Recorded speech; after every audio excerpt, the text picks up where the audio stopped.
mabende kaunti ma Siaya timo to mago mabende untiere godo koda agete kinde mabende ugero udhi nyime koda gedo mago mag dago ohala gi kembe e kaunti ma Siaya. Gin ohala mage ma kaunti ma Siaya miyo ga maino? Erokamano. Apani adwa mana paro ne joma nyalo ng'eyo ni higa mokalo cha ne kaunti opango Siaya International Trade and Investment Conference ma ne wadwa mondo wagol ranyisi marwa kaka kaunti ma Siaya matemo koro keto weche mag investments gi opportunities ma wan godo mbele ne investors gi jopiny mondo ng'e. To kuom mago ne watimo mwang'iyo areas ma Siaya bere kata nigi opportunities. Awacho kamano nikech kuom jomong'eyo Siaya mainly one kata plan wa and based on agriculture ahinya. Agriculture ema wadwa tiyo godo to industrialize, to timo godo weche mag dongruok kuom Siaya. To i agriculture ni wasebedo kwa ng'iyo ni to crops kata areas mage ma wanyalo timo godo investment. Maduong' ahinya wan gi gik mwaluongo ni value chain crops. E weche pamba, Siaya sani pamba wa e Kenya wane jomotele quality.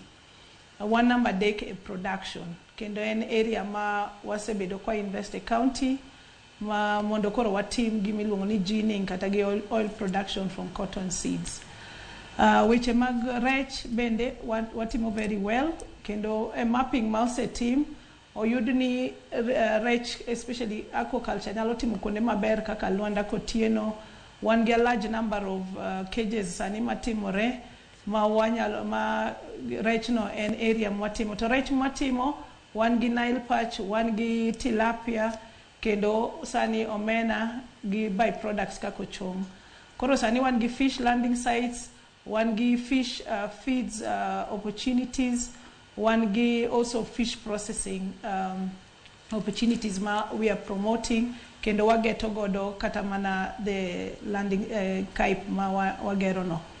Kidok kuom weche kaka mchele, asewacho mchele wan gi factories ariyo, wan gi Siriwo, wan gi moro Anyiko be ma pod tin, but mago production mar rice sani kaka nawacho ni sani wadongo kendo ikwano wa e Kenya mangima. Quality mar rice be ma Siaya golo sani osebedo graded gi jo KEBS to grade 1, grade 2 nyaka grade 3 ma en rice ma inyalo ti godo kendo inyalo golo oko.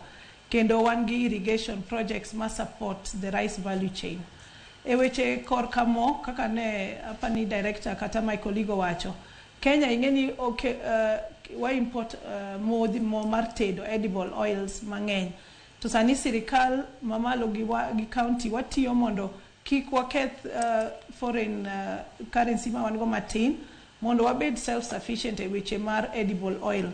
Sani watiyo kendo wasebedo kwa promote sunflower, wabedo kwa promote soya, wabedo kwa promote groundnut, mogo oils ma dwaro mondo okwatim kata pressing kende to watimo kata refinery. Omiyo sani jopur mang'eny odonje pur ma sani mando team those oil crops, kendo we are supporting them in that respect. Sugarcane wasetimo kendo sani wan gi factories ma wasebedo kwa golo rice to sani wasebedo sugarcane to wasebedo kata gi a new factory mo yaw gi a lot of farmers matimo sugarcane production. E weche livestock wan gi small livestock, large livestock matimore. So largely wayudo ni wan gi cassava, wan gi honey, to wan gi those value chains masani wariwo. To gimaduong' ma timore gi Siaya ma pani maybe neighboring counties be experience, wan gi small producers. And gimomiyo kaip ni ber kodwa kata gi approach ma the county take duong' ni wachoko farmers in groups. Wakelogi together in what we are calling marketing groups.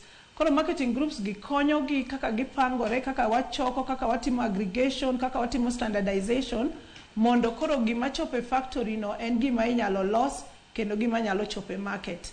Mago te dwaro support, mago te dwaro pesa, mago te dwaro resources mondo mawakonyo gi godo.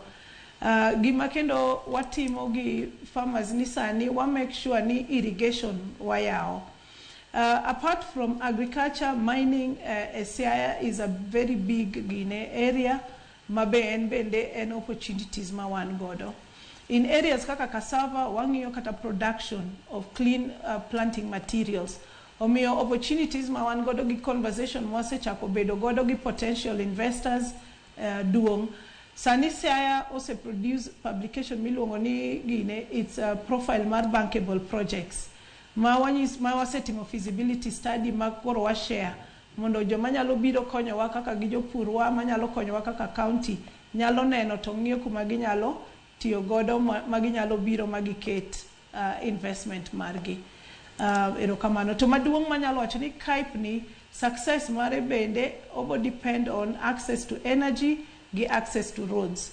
Omiyo mago are one of the areas ma watemo work gi national government mondo enablers gi obi okonywa mondo wa reduce production cost to kendo wa reduce wa open up nderni ma ji nyalo kelo godo products gi e chiro.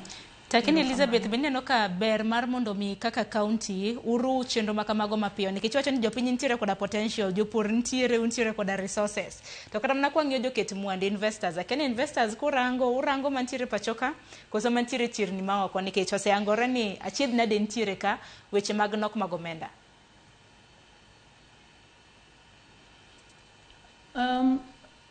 King'iyo investment approach marwa, ng'eny joma invest gin local investors. And apani kane wane chenro mar Siaya International Trade and Investment Conference